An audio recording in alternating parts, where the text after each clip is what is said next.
Θα σου πω 10 συν 1 μέρη στην Ελλάδα που δεν θα πιστεύεις ότι υπάρχουν και πρέπει να τα επισκεφθείς. Όπως έκανα και εγώ. Εκεί θα πας για το μυστήριο. Κάτι νιώθω εδώ. Παίζουν πολλές σκοτεινές ιστορίες. Όλα αυτά είναι σαν ένα όνειρο. Ένα τοπίο από τον Άρη. Είναι απίστευτο. Λοκομείο. Λες και έπεσαν μετεωρίτες από ψηλά. Πας και βλέπεις αυτό. Και λες, αν είναι δυνατόν. Τι λες, ξεκινάμε? Καλώς ήρθες σε ένα ακόμα βίντεο εδώ στο κανάλι μου. Είμαι ο Δημήτρης και σήμερα θα σου πω 10 συν 1 μέρη στην Ελλάδα που δεν θα πιστεύεις ότι υπάρχουν και πρέπει να τα επισκεφθείς. Είναι μέρη τα οποία κάποια τα προσεγγίζεις εύκολα, κάποια χρειάζεται κόπος. Όπως και να έχει όμως, αυτό το οποίο παίρνεις φτάνοντας εκεί είναι ανεκτήμητο. Έχοντας ταξιδέψει τα τελευταία 10 χρόνια στην Ελλάδα, ήρθε η ώρα να μοιραστώ τη γνώση μου από όλα αυτά τα ταξίδια μαζί σας. Αν με βλέπεις πρώτη φορά και είσαι νέος στην παρέα, να αφήσεις μια εγγραφή και να κάνεις και hype σε αυτό το βίντεο για να το δουν περισσότεροι. Θα ξεκινήσω αυτό το βίντεο από ένα από τα αγαπημένα μου μέρη, θα έλεγα ότι είναι στα top 3 και είναι η Δρακόλιμνη Βερλίγκα στο Λάκμο, στην Πίνδο. Ένα πραγματικά, παιδιά, απίστευτο μέρος που είχα δει πάρα πολλές φωτογραφίες και βίντεο. Έλεγα κάποια στιγμή θέλω να πάω. Το έκανα πέρυσι και με μονοήμερη κιόλας την πρώτη φορά. Έφυγα από Αθήνα, έφτασα μέχρι εκεί και επέστρεψα. Τρελοκομείο. Αλλά δεν το μετάνιωσα ποτέ γιατί, παιδιά, το τοπίο είναι πραγματικά ανεπανάληπτο. Θα μπορούσε να πει κανείς ότι βρίσκομαι σε ένα παραμύθι. Η καλύτερη εποχή για να πας, η Άνοιξη. Γιατί η Άνοιξη?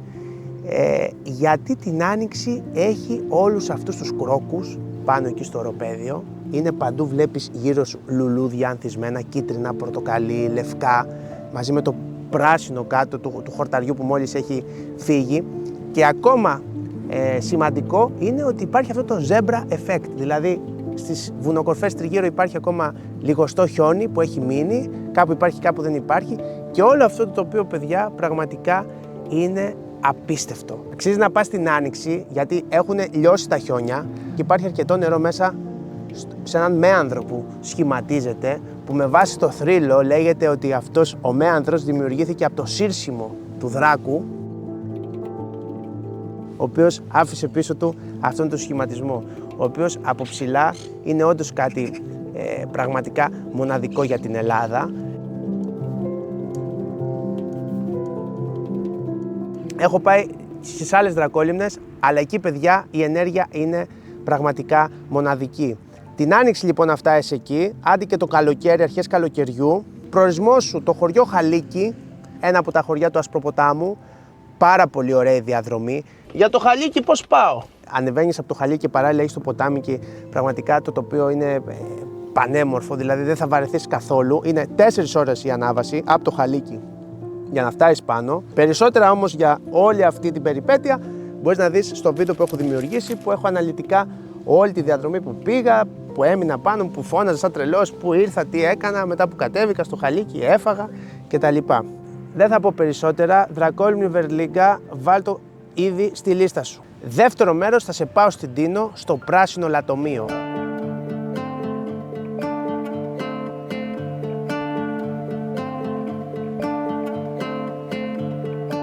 Παλιό λατομείο, το οποίο έχει εγκατελειφθεί, έχει μπει η θάλασσα μέσα, έχει δημιουργήσει μια πισίνα με πράσινο σμαραγδί χρώμα και δίπλα τα Μάρμαρα. Ένα τοπίο που δεν βλέπεις κάθε μέρα. Πριν φτάσω εκεί έλεγα «ΟΚ, πρέπει να πάω για να πω ότι το έκανα και αυτό στην Τίνο». Δεν περίμενα να νιώσω αυτή την ενέργεια και αυτή την άβρα, η οποία με καλούσε να πέσω μέσα στην πισίνα. Ευτυχώς δεν έπεσα, κι ούτε εσύ να πέσεις, δεν κάνει να κολυμπήσουμε μέσα στην πισίνα. Κάποιοι τρελοί πέφτουνε.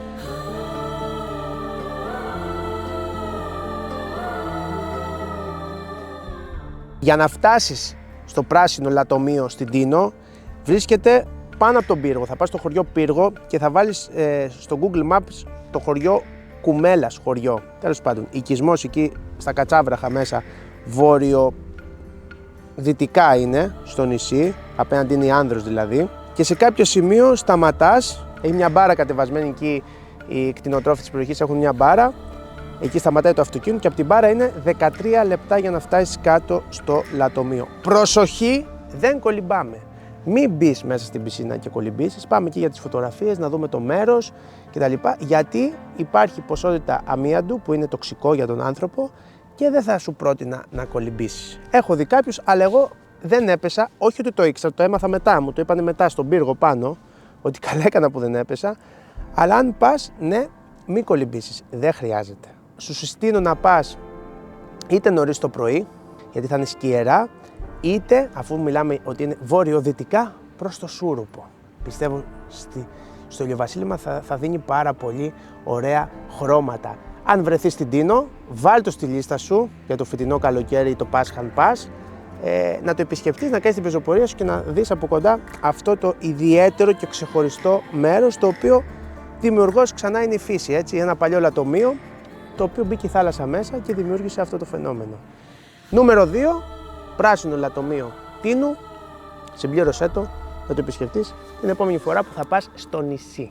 Πάμε Πρέβεζα, Κοκκινοπυλός. Προσοχή Λουκά, είμαστε στο διάστημα τώρα.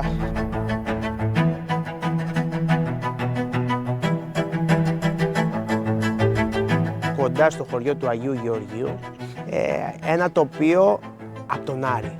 Κόκκινοι αμόλοφοι και να ξεπηδούν από μέσα κάποια δέντρα και εσύ να περπατάς πάνω στους αμόλοφους και να λες τώρα τι γίνεται. Λατινική του ονομασία είναι Terra Rosa και έχει ανακαλυφθεί εδώ, από ό,τι γνωρίζω, το 1960 από αρχαιολόγους που βρήκαν τα πρώτα ευρήματα χαλκού. Θεωρείται μοναδικό γεωλογικό φαινόμενο στη Βαλκανική Χερσόνησο.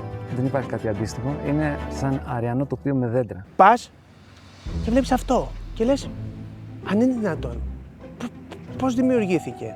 Πανέμορφο μέρος, όντως μοναδικό, όντως να βλέπεις αυτούς τους κόκκινους αμόλοφους μπροστά σου, σαν μια έρημο στην ουσία. Είναι ανάμεσα στο χωριό Αγίου Γεωργίου και στη Ζηρόπολη. Όλο το χρόνο μπορείτε να πάτε εκεί, δεν υπάρχει κάποιος περιορισμός, δεν είναι ότι κάποια εποχή είναι πιο ωραίο το τοπίο κτλ. Λιακάδα να έχει, σίγουρα λιακάδα όπως είναι η σημερινή μέρα, για να μπορεί να ρίχνει φως και να βλέπεις αυτή την κοκκινίλα παντού γύρω σου. Άλλο ένα μέρος το οποίο πας για να δεις κάτι και λες «ΟΚ, το έχω δει, θα πάω να το δω». Όταν θα πας εκεί και θα περπατήσεις πάνω στους κόκκινους τους αμόλοφους και θα νομίζεις ότι βρίσκεσαι σε έναν άλλο πλανήτη, στον Άρη, όχι ότι έχουμε περπατήσει στον Άρη, αλλά από τις ταινίες που βλέπουμε, θα πεις «Καλά μου έλεγε ο Δημήτρης». Όντως, δεν περιμένεις από πριν να έχεις καταλάβει τι σε περιμένει όταν φτάσεις. Έτσι. Και να περπατήσεις, να αφιερώσεις χρόνο και να χαθείς μέσα στους αμόλοφους και να βγάλεις φωτογραφίες. Είναι απίστευτο. Συνεχίζουμε λοιπόν αυτό το όμορφο βίντεο. Είναι πραγματικά, ξέρεις, καμιά φορά κάνοντας αυτό το βίντεο θυμάμαι και εγώ τα μέρη. Και είναι πάρα πολύ ωραίο γιατί πραγματικά, λέω ο πατέρας μου καμιά φορά, έφτασα 65 Δημήτρη και είναι σαν ένα όνειρο η ζωή μου. Και λέω, και εγώ έχω κάνει τόσα ταξίδια στην Ελλάδα και όντως όλα αυτά είναι σαν ένα όνειρο. Ξέρεις, το βίντεο, τα επεισόδια με το Χωρίς Χάρτη και όλα αυτά που ξαναβλέπω και ανατρέχω στους δίσκους να δω τα μέρη, με ξαναπάνε εκεί, γιατί πολλές φορές τα ξεχνάω, η μνήμη χάνεται. Όντως σαν ένα όνειρο όλα αυτά τα ταξίδια.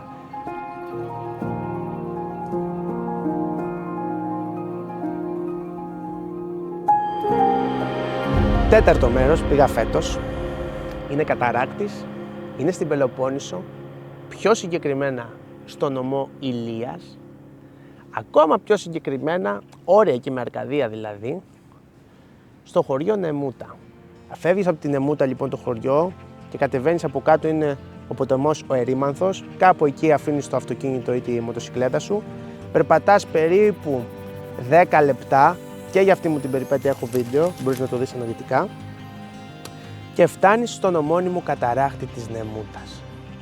Εντάξει παιδιά, νομίζω είναι ο αγαπημένος μου καταράκτης της Ελλάδας αυτή τη στιγμή που έχω δει, για τον απλούστερο λόγο. Είναι πραγματικά κρυμμένος, φτάνοντας σιγά σιγά έχει πολύ λάσπη εκεί. Χρειάζεται να φοράσεις σίγουρα μποτάκι, έχει πολύ λάσπη, πολύ νερό κτλ. Το πιο εντυπωσιακό είναι ότι φτάνοντας ακούς τη βουή του νερού, λες πού είναι ο καταράχτης, πού είναι ο καταράχτης, αρχίζεις πλησιάζεις και υπάρχει ένας βράχος πάνω σου, ο οποίος πού είναι, και βλέπεις από κάτω μια τρύπα και στο βάθος ο καταράχτης. Και με το που σκύβεις κάτω από το βράχο, από πίσω ο καταράχτης μπροστά έτσι να πέφτει. Και τα νερά να τρέχουν. Ευτυχώς οι άνθρωποι και έχουν κάποια σκαλάκια ξύλινα για να σε βοηθήσουν. Δεν είναι τόσο εύκολη η πρόσβαση, αλλά παιδιά είναι ο αγαπημένος μου καταράχτης αυτός της Νεμούτας. Αρχές χειμώνα που πήγα εγώ, είχε αρκετό νερό. Δεν θέλω να πάμε σε αυτά τα μέρη στους καταράχτες φθινόπωρο, γιατί έχει περάσει όλο το καλοκαίρι και το νερό που θα τρέχει θα είναι λιγοστό. Εννοείται ότι αν πας την Άνοιξη θα έχει πάρα πολύ νερό, αλλά μπορεί να είναι και επικίνδυνη η πρόσβαση.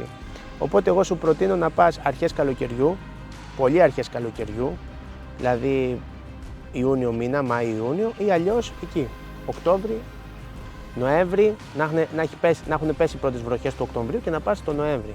Οπότε ναι, για μένα όπως πήγα εγώ το Νοέμβρη ήταν υπέροχο. Μέσα, κατά πράσινα, η φύση έτσι πράσινο, σαν και αυτό εδώ, πράσινο, πράσινο, πράσινο παντού, τα νερά να πέφτουν από το πουθενά.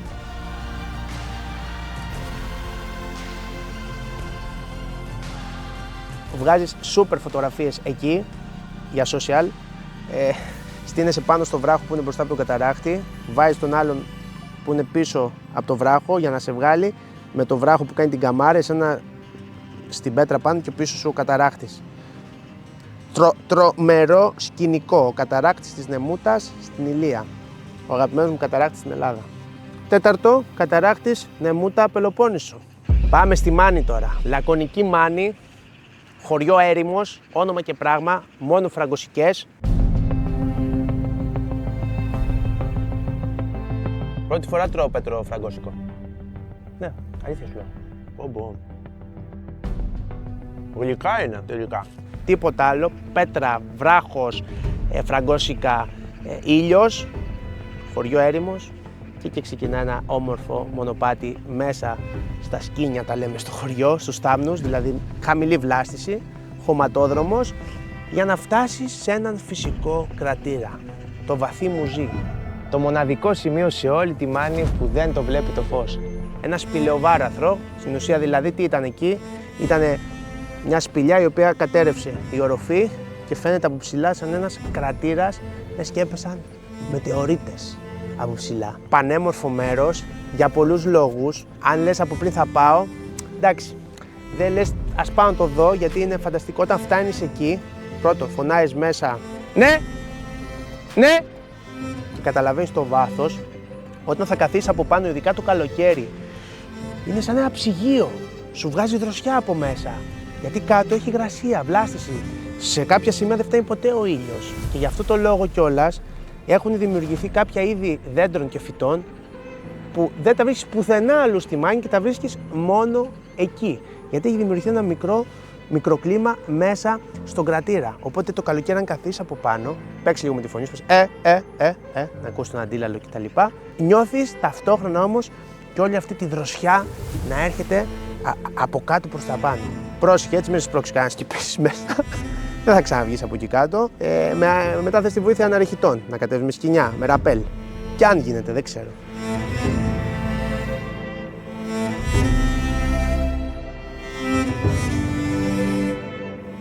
Άρα, 5, Βαθύ Μουζί, Μάνη. Φεύγουμε τώρα από εκεί, αλλάζουμε και έτσι περιεχόμενο. Θα ταξιδέψουμε στα πολύ αγαπημένα μου Τζουμέρκα. Εκεί λοιπόν στο δρόμο από το Σιράκο προς τους Καλαρίτες δεν γίνεται να μην πέσει το μάτι σου πάνω σε έναν βράχο όπου στέκει η Μονίκη Πίνας. Ένα μοναστήρι που αιωρείται στον αέρα, λαξεμένο μέσα στο βράχο. Όντως μέσα στο βράχο, δεν προεξέχει τίποτα. Είναι όλο το μοναστήρι αυτό είναι μέσα στο βράχο. Η Μονίκη Πίνας στα Τζουμέρκα. Απορεί κανείς πώς οι άνθρωποι εκείνη την εποχή έφτιαξαν αυτό το μοναστήρι, κατάφεραν να φτιάξουν αυτό το μοναστήρι για να μπορούν να υμνούν το Θεό και να προστατευτούν από τους Τούρκους. Δεν γίνεται να πας Τζουμέρκα και να μην σταματήσεις τη Μονίκη Πίνας, έτσι. Όταν θα φτάσεις στη Μονή και θα μπεις μέσα, νιώθεις ότι βρίσκεσαι στον αέρα. Και πώς στέκονται αυτά τα ξύλα εδώ τόσα χρόνια. Μέσα στο βράχο νιώθεις ότι βρίσκεσαι στον αέρα. Και πώς το έφτιαξαν εδώ το μοναστήρι οι άνθρωποι. Είχαν κρεμαστεί με σκοινιά, Πώς το έκαναν αυτό?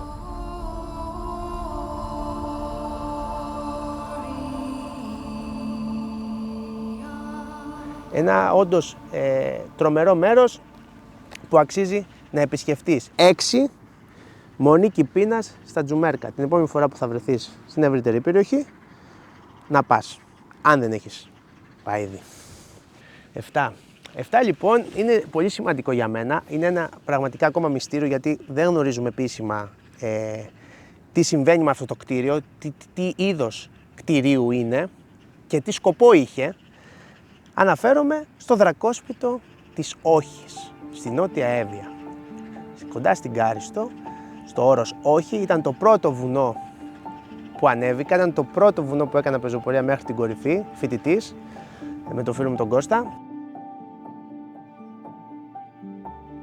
Δρακόσπιτο γιατί λένε ότι ζούσαν κάποτε δράκοι εκεί. Είτε φρικτορία μπορεί να ήταν, είτε ναός της Ήρας λένε άλλοι. Πρόσφατα διάβαζα σε ένα σχόλιο, μου είπε κάποιος ότι ήταν φυλάκια που έμεναν οι εργάτες που δούλευαν στα λατομεία. Γιατί η Κάρωσης είχε πάρα πολλά λατομεία. Παιδιά, ό,τι και να ήταν, δεν ξέρω τι ήταν. Μιλάμε για κάτι τεράστιες πέτρες που πραγματικά πώς τις σήκωναν και τις ανέβαζαν και τις έκαναν εκεί, που πιθανότατα μάλλον χρησιμοποιούσαν πέτρα από εκεί, τη λάξευαν και την έφτιαχναν. Είναι πραγματικά ιδιαίτερης αρχιτεκτονικής, γιατί μιλάμε για τεράστιους όγκους και τεράστια βάρη για να φτιάξει αυτό το κατασκεύασμα. Δεν μπορώ να σκεφτώ ότι το είχαν εργάτες για να κοιμούνται. Δηλαδή, αν αυτά ήταν τα κελιά των εργατών του λατομείου, ας το πούμε, αυτός που είχε το λατομείο, τι θα είχε φτιάξει? Δηλαδή, θα είχε φτιάξει τον πύργο της Βαβέλ με τέτοιες τεράστιες πέτρες? Δεν ξέρω, πραγματικά είναι μυστήριο, δεν έχει ακόμα αποκαλυφθεί τι ήταν. Πάντως, το να έρθεις εδώ πέρα πάνω και να φτιάξεις αυτό το κτίριο, κάτι σημαντικό ήταν όντως. Παίζουν πολλές σκοτεινές ιστορίες γύρω από το δρακόσπιτο και με το τι ήταν και τα λοιπά και για αρχαίους πολιτισμούς που έχουν εξαφανιστεί. Τι να σου πω, όλο αυτό το μυστήριο όμως σου προκαλεί περιέργεια, σου δίνει δύναμη και λες θα πάω να το δω, και όντως φτάνοντας εκεί είναι πραγματικά υπέροχο. Όλες τις εποχές του χρόνου μπορείς να πας πάνω, εννοείται όχι πολύ χειμώνα γιατί θα είναι δύσκολη η ανάβαση. Προτείνω και εκεί την άνοιξη και το φθινόπωρο. Μεγάλη προσοχή στον αέρα, παιδιά. Στην Κάριστο φυσάει πάρα πολύ, γι' αυτό το λόγο μάλιστα έχουν γεμίσει τον τόπο ανεμογεννήτριες. Πάνω από το δρακόσπιτο, αν ανέβετε, θα δείτε το αιωλικό πάρκο, έτσι. Δηλαδή είναι χιλιάδες οι ανεμογεννήτριες, πραγματικά. Είναι χιλιάδες στην Νότια Εύβοια. Εκατοντάδες χιλιάδες, δεν ξέρω, αμέτρητες. Οπότε να κοιτάξετε τον αέρα, γιατί ο αέρας είναι ο μόνος αντίπαλος σε αυτή την ανάβαση. Κάποια στιγμή είχα πάει και είχε πάρα πολύ αέρα και γύρισα πίσω. Δεν μπορεί να πάει πίσω αέρας, παιδιά. Δεν αστειεύεται εκεί. Φυσάει πάρα πολύ. Εύκολη πρόσβαση. Φτάνεις με το αυτοκίνητό σου ή τη μοτοσυκλέτα από κάτω στο δρόμο εκεί που είναι κοντά το καταφύγιο της Όχης, και από εκεί είναι ανάβαση περίπου 3 ώρες. Ωραία διαδρομή, μέσα στα βράχια, μέσα στα θυμάρια κτλ. Και το τελευταίο κομμάτι είναι μόνο βράχια, μόνο πέτρες τεράστιες. Και εκεί πίσω στην κορυφή φωλιασμένο το δρακόσπιτο. Και πιο πριν η εκκλησία του προφήτη Ηλία, που αξίζει να κάνετε εκεί μια στάση, που είναι και αυτή έτσι με πέτρες κτλ. Αλλά ναι, αξίζει τον κόπο για το μυστήριο. Εκεί θα πας για το μυστήριο. Θα πας και θα νιώσεις όντως μια ιδιαίτερη ενέργεια εκεί μέσα, που δεν μπορώ να την περιγράψω, αλλά δεν ξέρω, ρε παιδί μου, καμιά φορά είναι οι ιστορίες που υπάρχουν πριν, και όταν πας νιώθεις κάποια πράγματα και τα σχετίζεις και λες δεν ξέρω. Πιστεύω ότι και να μην ήξερα τίποτα, φτάνοντας θα έλεγα κάτι νιώθω εδώ, κάτι ενεργειακό, κάτι μαγνητικό, κάτι γίνεται εκεί πέρα. Δηλαδή όντως είναι ιδιαίτερο το σημείο. Οπότε ναι, σημείωσε. 7. Δρακόσπιτο όχι στην Κάριστο. Δεν ξέρω ποια από όλα αυτά έχεις επισκεφτεί ή ποια θα ήθελες να επισκεφτείς, αλλά νομίζω όλα είναι 1 προς 1. Μετά πάμε σε μια παραλία. Όντως, μια παραλία η οποία μπορεί να σου είναι γνωστή, να έχεις δει φωτογραφίες, αλλά πάλι μιλάμε για ένα πραγματικά μοναδικό φυσικό τοπίο, που αυτό πραγματικά λες δεν γίνει να υπάρχει στην Ελλάδα, και αναφέρομαι στην παραλία Πρέβελη, στο Ρέθυμνο και στην Κρήτη. Φοίνικες παντού, ένα ρέμα, ένα φαράγγι δηλαδή, το ποτάμι να έρχεται μέσα από το φαράγγι, τριγύρω φοίνικες, και το ποτάμι να πέφτει τελικά μέσα στη θάλασσα. Φοβερό το τοπίο, γιατί κοιτάζοντας πίσω από την παραλία, βλέπεις τους φοίνικες και το ποτάμι και νομίζεις ότι είσαι κάπου εξωτικά και κοιτάζοντας μπροστά βλέπεις την αμμουδιά και τον μπλε της θάλασσας και λες είμαι στην Ελλάδα. Αξίζει παιδιά όσοι πάτε στην Κρήτη, έτσι, στη λίστα σας, σίγουρα, Πρέβελη, εύκολη πρόσβαση, έχει πάνω πάρκινγκ που αφήνεις το αυτοκίνητό σου, κατεβαίνεις στο μονοπατάκι, περίπου κάνα δεκάλεπτο περπάτημα, ωραίο άνετο μονοπάτι με ωραία σκαλιά μεγάλα, για να φτάσεις κάτω στην παραλία. Για μένα, αν θα ξαναπήγαινα, επειδή είχα πάει είχα πάει Σεπτέμβρη, θα πήγαινα Άνοιξη ή Πάσχα, να μην έχει πολύ κόσμο, να χαρώ αυτό το φυσικό τοπίο. Γιατί όπως καταλαβαίνετε το καλοκαίρι, παιδιά, γίνεται χαμός. Γίνεται χαμός όχι μόνο στην παραλία και μέσα στο Φαράγγι που το έχει το ποτάμι. Δηλαδή περισσότεροι κάθονται στο Φαράγγι μέσα και στο ποτάμι και όχι στην παραλία, γιατί αυτό είναι και το ιδιαίτερο. Δηλαδή κάθεσαι εκεί πίσω, έχεις το ποτάμι που σε δροσίζει, τους φοίνικες και στο βάθος βλέπεις τη θάλασσα. Είναι όντως, ρε παιδί μου, τοπίο που λες δεν μπορεί να γίνεται αυτό το πράγμα στην Ελλάδα. Δεν μπορεί να υπάρχει αυτό στην Κρήτη. Κι όμως υπάρχει παραλία Πρέβελη στο Ρέθυμνο. Σημείωσε 8, παραλία Πρέβελη Ρέθυμνο. Εντάξει, μετά πάμε στο χωριό μου, ρε παιδί μου. 9. Θα ταξιδέψουμε στη Σκόπελο, στο νούμερο 1 αξιοθέατο του νησιού που είναι ο Άγιος Ιωάννης, το Καστρί που λέμε, πάνω στο βράχο, το εξοκλήσι του Αγίου Ιωάννη του Προδρόμου. Ένα πάρα πολύ ωραίο διαφορετικό τοπίο. Δεν υπάρχει κάτι άλλο αντίστοιχο στην Ελλάδα κάπου. Δηλαδή ένας βράχος μέσα στη θάλασσα, στην ουσία έτσι, και πάνω το εκκλησάκι. Το είχε επιλέξει και η παραγωγή του musical Mamma Mia για να κάνουν κάποια γυρίσματα εκεί. Έτσι το γνώρισε όλος ο κόσμος αυτό το μέρος. Είναι το νούμερο 1 αξιοθέατο του νησιού, όλοι θα περάσουν να φωτογραφηθούν.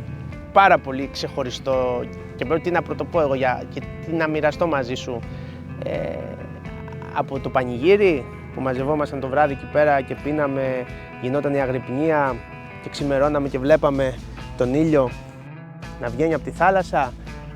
Τι να σου πω, το Πάσχα που μαζεύαμε από κάτω στη θάλασσα χινούς και την Πρωτομαγιά και τους βγάζαμε έξω, τους καθαρίζαμε και βλέπαμε το βράχο με το εκκλησάκι. Κάποιες Κυριακές που η μάνα μου με τις φίλες της και τις άλλες γυναίκες της εκκλησίας που πηγαίναμε και τους βοηθούσαμε για να καθαρίσουμε το εξοκλήσι. Τι να πρωτοπώ, ειδικά όσοι μένουμε στη γλώσσα έχουμε πάρα πολλές αναμνήσεις από το εκκλησάκι του Αγίου Ιωάννη. Όλοι το επισκεπτόμαστε και οι ντόπιοι πάρα πολύ συχνά.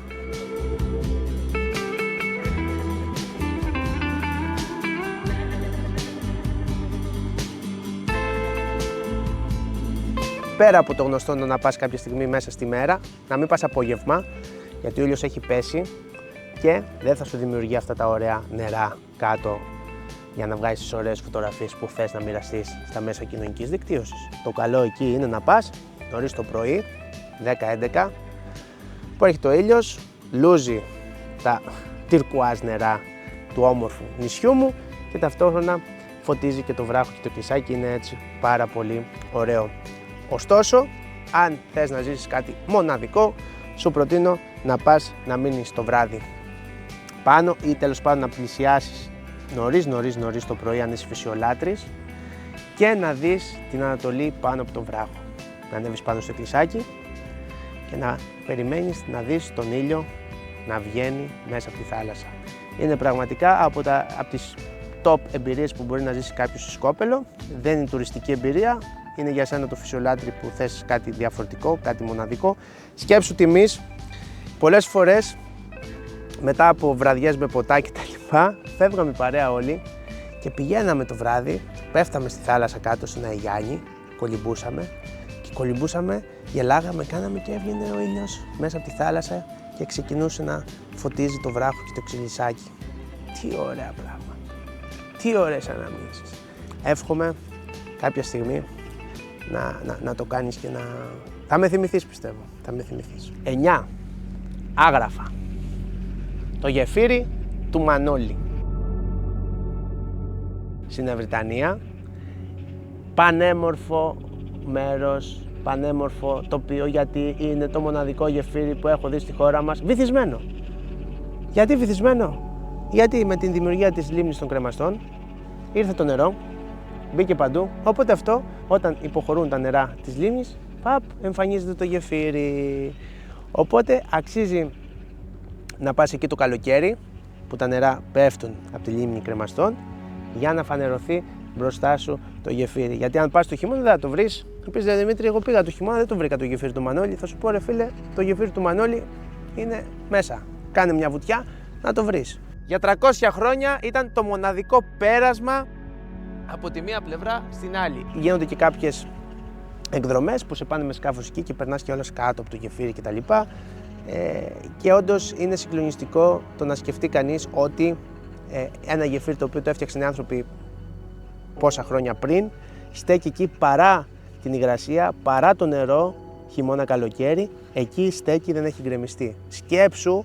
Σκέψου τη μαεστρία των μαστόρων αυτών, το μεράκι και πόσο άριστες γνώσεις στατικών είχαν οι άνθρωποι αυτοί για να φτιάχνουν αυτά τα γεφύρια, τα οποία σου λέω είναι μέσα στη λίμνη και μένουν ακόμα και σήμερα εκεί.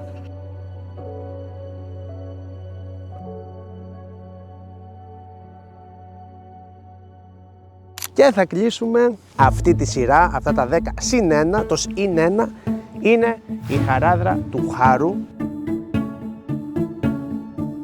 Όχι στο Γράμμο, στο Βόιο, νομίζω εκεί όρια Βόιου και Γράμμου, η οποία τι είναι εκεί, είναι πραγματικά ένα μέρος που σου κόβεται η ανάσα. Μια χαράδρα 100 μέτρων απότομη έτσι κραπ. Υψόμετρο 1630-1650, 300 μέτρα κάθετος βράχος, μια σύνθεση βραχών, γύρω στο 1,5 χιλιόμετρο μήκος. Εκεί έχουν πεθάνει άνθρωποι και αντάρτες και κατά τον εμφύλιο πόλεμο, αλλά και κατά την κατοχή. Εδώ πέρα περικυκλώθηκαν οι αντάρτες από τον ελληνικό στρατό και κάποιοι καπεταναίοι δεν θέλησαν να παραδοθούν και έτσι πηδήσανε από το γκρεμό. Ήταν πέρασμα και λέγεται Χάρου, γιατί όπως καταλαβαίνεις εκεί έχουν πέσει άνθρωποι από κάτω και έχουν σκοτωθεί. Παλιά τους κατοσχημερινούς μήνες, όταν μετακινούταν ο κόσμος, λένε ότι πάγωνε όπως φυσιολογικά παγώνει εδώ πέρα η περιοχή και κάποιοι γλίστρησαν και έπεσαν. Είναι όντως πραγματικά ένα χάρος, Παναγίτσα μου, δηλαδή στέκεσαι εκεί πάνω και είναι το χάος, το τίποτα, όχι χαρού, χαράδρα, χάος έπρεπε να λέγεται, χάος. Βλέπεις από κάτω τα δέντρα σαν μυρμήγκια, σκέψου από εκεί ψηλά. Είναι τρομακτικό το μέρος. Αξίζει να περπατείς, εύκολη πρόσβαση, φτάνει δρόμος μέχρι πάνω. Απλά μην πας πολύ κοντά στην άκρη, δεν χρειάζεται. Ήρεμα, γιατί δεν ξέρεις τι μπορεί να συμβεί. Και αξίζει να πας εκεί το φθινόπωρο, γιατί όλη η περιοχή γύρω εκεί στην πίνη του φθινόπωρο είναι πανέμορφη, γιατί έχει όλα αυτά τα πολύχρωμα δάση κτλ. Οπότε, αν βρεθείς το καλοκαίρι, πήγαινε και το καλοκαίρι. Αν βρεθείς το χειμώνα, πήγαινε και το χειμώνα. Αλλά, αν θες να επιλέξεις την άνοιξη. Γενικά, οι επιλογές των εξορμήσεων, την άνοιξη και το φθινόπωρο είναι πάντα ένα τσακ πιο καλές από αυτές του χειμώνα και του καλοκαιριού. Αυτή είναι η αλήθεια. Αυτό ήταν το πρώτο μέρος. Θα υπάρξει και δεύτερο part με άλλα 10 συν 1 μέρη που δεν θα πιστεύεις ότι υπάρχουν στην Ελλάδα και αξίζει να επισκεφτείς, και μη σου πω μπορεί να βγει και τρίτο μέρος. Οπότε κάνε εγγραφή για να μην τα χάσεις, γιατί δεν είναι κάτι. Παίρνεις ένα χαρτί και ένα μολύβι, τα σημειώνεις. Έτσι κάνω κι εγώ στο Maps, τα πινάρω. Αν σου ανοίξω το χάρτη μου, θα δεις παντού pins. Τα πινάρεις και δεν ξέρεις, μπορεί κάποια στιγμή να βρεθείς εκεί για κάποιο λόγο, ένα ταξίδι κτλ. Κάτσε να το δω. Τι πίνει είναι αυτό? Ο καταράχτης που μου είχε πει ο KD Explorer. Αυτό, ας το δω. Μείνε συντονισμένος, κάνε εγγραφή, κάνε like και άφησέ μου και ένα σχόλιο. Σε ποιο από αυτά έχεις πάει, ποιο γνώριζες, ποιο δεν γνώριζες, ποιο θα ήθελες να πας. Αυτά. Να περνάς τέλεια και να σκέφτεσαι πάντα θετικά. Γεια σου.